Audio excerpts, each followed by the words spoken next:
अपनी ओर आकर्षित करने के लिए करने की एक टेक्निक होती है कि बच्चों यदि कोई गतिविधि कर रहे हैं या पाठ हम पढ़ा रहे हैं और पाठ पढ़ाते समय हमने उन्हें कोई काम करने के लिए दिया तो वो बहुत मन लगा के कर रहे हैं और ऐसा लग रहा है कि बहुत देर हो गई पाठ पढ़ते हुए या कोई एक्टिविटी कराते हुए, तो उन सब बच्चों का अपनी ओर ध्यान आकर्षित करने के लिए इसका प्रयोग किया जा सकता है। और ये इसलिए महत्वपूर्ण होता है, इसको इम्पोर्टेंट है अटेंशन ग्रैबर का, महत्वपूर्ण इसलिए होता है कि कभी कभी क्या होता है कि हम सभी बच्चों का ध्यान आकर्षित करने के लिए तेज आवाज में बोलते हैं या चिल्लाना पड़ता है कि हाँ सब बच्चे सुनो, तो वो ऐसा ना करके हम इस टेक्निक के द्वारा बहुत आसानी से और बहुत सरल तरीके से बच्चों का ध्यान अपनी ओर आकर्षित कर सकते हैं। तो इसलिए ये बहुत महत्वपूर्ण होता है।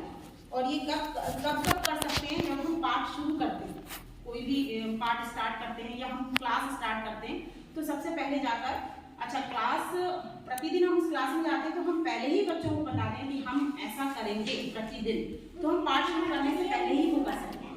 जैसे कि मैं मेरी क्लास का ही, मुझे नहीं मालूम था कि अटेंशन ग्रैबर है, लेकिन ये मेरी ही टेक्निक है कि मैं अपनी क्लास में जाती हूँ तो सारे बच्चों को मैंने पहले से सिखाया हुआ एक श्लोक, तो वो सारे बच्चे हाथ जोड़कर वो मैं पहुँचती हूँ और वो हाथ जोड़कर सर्वे भवन्तु सुखिनः वाला श्लोक बोलते हैं।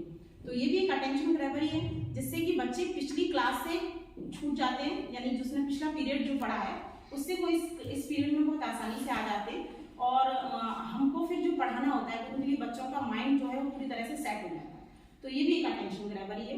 और दूसरी बात होती है कि पाठ के दौरान जैसे हम पाठ पढ़ा रहे हैं या कुछ बच्चे एक्टिविटी कर रहे हैं और रघुवीर दादा आए कोई नोटिस देने के लिए कि सब बच्चों को ये बताना है, तो बच्चों का ध्यान अपनी ओर आकर्षित करना है, तब हम उस अटेंशन ग्रैबर का प्रयोग कर सकते हैं। इसके अलावा कोई बच्चे गतिविधि कर रहे हैं और बहुत देर हो गई करते हुए, कोई एक्टिविटी हम करवा रहे हैं और वो नहीं सुन रहे हैं, उनसे हम बोल रहे हैं कि बस हो गया टाइम आप बंद करो, लेकिन वो नहीं सुन रहे हैं, तब भी हम इसका प्रयोग कर सकते हैं। तो सीधी बात ये है कि हम बहुत ज़्यादा चिल्लाने की जगह या बहुत ज़्यादा अपने को प्रेशर देने की जगह 1-2-3 टेक्निक्स जो होती हैं वो हम बच्चों को पहले से बता दें और अगर हम उनका प्रयोग करते हैं तो बच्चों का ध्यान आसानी से अपनी ओर आकर्षित कर सकते हैं। इसको कहते हैं अटेंशन ग्रैबर। तो पिछली बार हमने पढ़ा ही था और जैसे कि दीप्ति मैडम ने बताया था पिछली बार कि अगर आप मेरी बात सुन रहे हैं तो अपना अपना हाथ अपने सिर पर रखें। तो सब बच्चों ने या सभी लोगों ने अपना हाथ सिर पर रखा था, तो जिससे क्या है बच्चों का ध्यान अपनी ओर आकर्षित हो जाता है। तो या फिर अगर आप मेरी बात सुन रहे हैं तो आप अपना अपना हाथ जो है वो अपनी नाक पे रखें या अपनी एक बार मैंने जैसे क्लैप किया एक बार तो आपको 2 बार करना है। ये पहले से हम बच्चों को बता देंगे कि मैं अगर एक बार ताली बजाऊंगी तो आपको 2 बार ताली बजाना है, तो बच्चे 2 बार ताली बजाएंगे। तो ये इस तरह की टेक्निक्स जो है वो कुछ भी हम अपने हिसाब से बना सकते हैं। ये जरूरी नहीं कि किसी बुक में लिखी है या कुछ है। जैसे कि मैंने बोला, एक मैंने स्लोगन बना लिया कि मेहनत करने वालों की, कोशिश करने वालों की, तो बच्चे बोलेंगे कभी हार नहीं होती, कभी हार नहीं होती। तो ये इस तरह के जो फेमस स्लोगन होते हैं या कोई चीज, हाँ कोई स्लोगन है जो हम बनाना चाहते हैं पहले से बच्चों को बता दें। तो आज हम सब मिलकर एक एक स्लोगन बनाएंगे या आप किसी भी प्रकार का अटेंशन ग्रैबर बना सकते हैं। वो शाब्दिक भी हो सकता है, अशाब्दिक भी हो सकता है या किसी वस्तु निर्देशित भी हो सकता है। यानी आपको इशारों वाला बनाना है या कोई स्लोगन वाला बनाना है, किसी भी प्रकार का हो सकता है। तो आप लोगों के पास में 2 मिनट का समय है, तो आप सब एक एक अटेंशन ग्रैबर बनाएंगे और मैं सबसे पूछूंगी। तो ये अटेंशन ये हो जाएगा, बना लिया आपने? Yes ma'am. ये हो जाएगा क्या, सबका हो भी जाएगा और सबको समझ भी आ जाएगा क्या। तो आपने बना दी तो आप बताइए। जैसे मैं बोलूँगी क्लास में तो मैंने जैसे आज का बना दिया, बच्चों को बता दिया कि मुझे बोलना है काक चेष्टा, तो फिर सारे बच्चे बोलेंगे बको ध्यान। ठीक ठीक, बहुत बढ़िया। तो वो बच्चों को याद भी हो जाएगा बहुत अच्छे से। और 2 मिनट का समय आप सोच लीजिए। हाँ मैम। हाँ, जैसे टीचर बोलेंगे ये दिल मांगे, बच्चे बोलेंगे मोर। Very good. ये दिल मांगे मोर। अगर कोई लिख सके तो बहुत अच्छा रहेगा। जितने लोग कर रहे हैं तो अगर आप लिख लो तो मैडम लिख रहे हैं। एक तो इनका हो गया काक चेष्टा और दिल मांगे मोर। काक चेष्टा बको ध्यान। अच्छा, नंबर 3 में कौन बोलना चाहेगा? जीवन का एक एक पल, बच्चे क्या बोलेंगे? कीमती है, अनमोल है। ओके। जीवन का एक एक पल, इधर हमने बोला तो बच्चे बोलेंगे अनमोल है। जीवन का एक एक पल अनमोल है। बोलेंगे अनमोल है। यानी आधा हम बोले आधा बच्चे बोले, बोले। तभी वो अटेंशन ग्रैबर हो पाएगा। हाँ, और जैसे मैंने बोला 1 2 3, बच्चे बोलेंगे आईज ऑन मी। हाँ 1 2 3 आईज ऑन मी।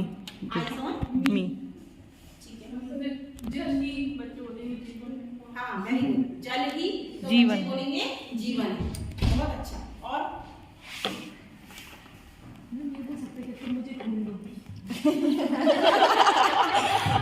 ध्यान दो, मैं तुम्हें पढ़ाई वेरी गुड हाँ मैम। ये बहुत अच्छा है। तुम मुझे ध्यान अच्छा है ना, तुम मुझे ध्यान दो, मैं तुम्हें पढ़ाई दूंगी। आपका आप बोलिए। एक मूवी का फेमस डायलॉग था हाउस द जोश हाय सर, तो उसको अभी यूज़ कर सकते हैं कि टीचर बोले हाउस द जोश और बच्चे बोलेंगे हाय मैम। और एक अशाब्दिक के लिए मतलब वस्तु निर्धारित आप बता रही थी, तो उसमें हम किसी भी हल्के प्रोजेक्ट का यूज़ कर सकते हैं जो बच्चों के लिए हार्मफुल नहीं हो। जैसे टेबल टेनिस की बॉल है, बहुत छोटी सी होती है और चोट भी नहीं पहुंचती। तो जैसे कि पुराने टीचर्स जो होते थे वो निगेटिव वे में चौक फेंकने का यूज़ करते थे कि बच्चा इधर उधर ध्यान गया तो चौक फेंक के उसको मारते थे, तो जिससे कि वो बच्चा सामने देख के पढ़ने लगे। पर वो नेगेटिव वे में था, है ना, उससे बच्चे को शर्म आती थी और एक इंसल्टिंग फील होता था। हम उसको पॉजिटिव वे में यूज़ करें कि टेबल टेनिस की बॉल जो कि बहुत हल्की है वेट में और हार्मफुल नहीं है जैसा अभी बताया मैंने, तो जब हमें पहले ही बच्चों को बता दें कि जिसके पास में वो बॉल फेंकूंगी उसी को आंसर करना है, तो इस तरह से यूज़ कर सकते हैं। बहुत बढ़िया। Asha madam. Be aware of be aware of barking dogs. Barking Dogs. ऐसी बहुत सारी प्रोवर्ब्स होती है जो आदि अपन बोल सकते हैं। Empty vessels make much noise. बच्चों को बस ये है कि अपन पहले से बता दें तो वो बोल पाएंगे, है ना।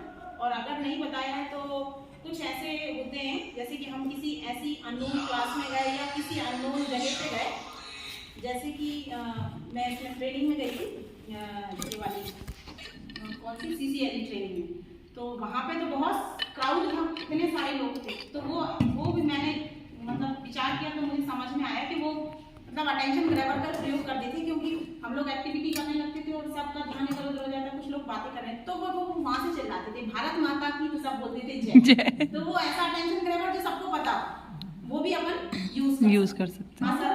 दूसरा वो पॉजिटिव वे में भी होना चाहिए। हाँ पॉजिटिव। नेगेटिव नहीं होना चाहिए ताकि बच्चे में नकारात्मकता उससे न सीखे। हाँ हाँ सर। मिश्रा सर। मैं बच्चों को पहले से बता के रखूंगा, मैं उनको बोलूंगा maths is a beautiful subject, तो मैं बोलूंगा मैथ्स इज अ, बच्चे बोलेंगे ब्यूटीफुल सब्जेक्ट। वेरी वेरी बहुत बढ़िया। योगी सर। जब भी क्लास में जाता हूँ बच्चों को बोलता हूँ बेटा आई कैन, बच्चा बोलता है डू इट। हाँ I can do Do it. Very good. क्या है कि आप तो वैसे ही बहुत क्राउड में पढ़ाते हो तो आपको तो ज़्यादा जरूरत है। हाँ सर।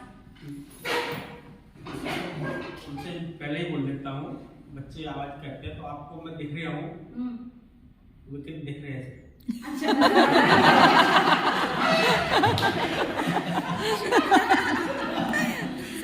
बहुत बढ़िया। मैडम जब भी क्लास में आया हूँ तो ये बोलता हूँ कोशिश करने वालों की कभी हार नहीं। हाँ बहुत बढ़िया, कोशिश करने वालों की कभी हार नहीं।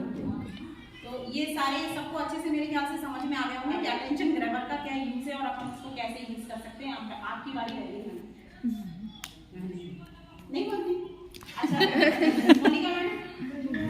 पढ़ेगा इंडिया जाने तो पढ़ेगा इंडिया। हाँ पढ़ेगा इंडिया तो बढ़ेगा इंडिया। और एक बेस्ट है, जोर से बोलो जय माता की। ये बताने की भी जरूरत नहीं।